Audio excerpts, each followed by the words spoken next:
नमस्कार दोस्तों, स्वागत है आपका पॉलिटिकल रिव्यूज़ में। 2019 लोकसभा चुनावों में झारखंड में कांग्रेस और जेएमएम ने बीजेपी के खिलाफ महागठबंधन बनाकर चुनाव लड़ा था, लेकिन फिर भी बीजेपी ने बड़ी आसानी से एक तरफा जीत दर्ज की थी। परंतु 2019 के आखिर में हुए झारखंड के विधानसभा चुनाव में जेएमएम, कांग्रेस और आरजेडी की गठबंधन ने बीजेपी को हराने में सफलता हासिल की थी। तो क्या विधानसभा चुनाव की तरह 2024 के लोकसभा चुनाव में भी हेमंत सोरेन बीजेपी को हरा पाएंगे, या फिर लोकसभा चुनाव में आएगी मोदी की सुनामी? आइए यही जानते हैं झारखंड 2024 लोकसभा चुनाव के ताज़ा सर्वे में।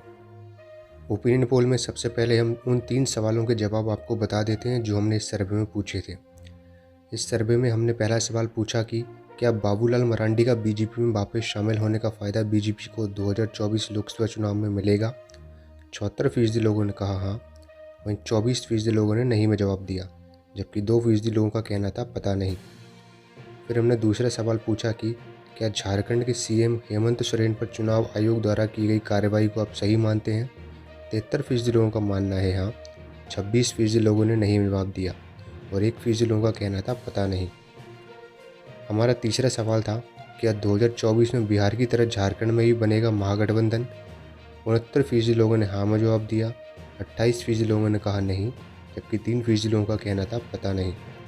बात करें पिछले लोकसभा चुनाव की तो 2019 में बीजेपी गठबंधन को झारखंड की 14 में से 12 सीटें और 56% वोट हासिल हुए थे, जबकि कांग्रेस, जेएमएम, जेवीएम, आरजेडी गठबंधन को मात्र 2 सीटें और 34.5% वोट मिले थे। आप पिछले लोकसभा चुनाव में बीजेपी की जीत का अंदाज़ा इसी बात से लगा सकते हैं कि बीजेपी द्वारा जीती गई 12 में से 8 सीटें ऐसी थीं जहां उसकी जीत का अंतर 2 लाख से ज़्यादा वोटों का था। तो अब हम जान लेते हैं 2024 में किस पार्टी को कितनी सीटें मिल सकती हैं। हमारे विश्लेषण के अनुसार झारखंड में मोदी का जादू फिर से चल सकता है।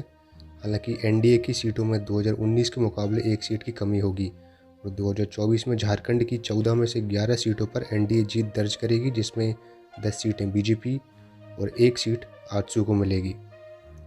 वहीं यूपीए 3 सीटों पर जीत हासिल करने में सफल रहेगा। कांग्रेस थोड़ा बेहतर करेगी और उसके हिस्से में 2 सीटें जाने की संभावनाएं हैं, जबकि 1 सीट पर जेएमएम का उम्मीदवार जीतेगा।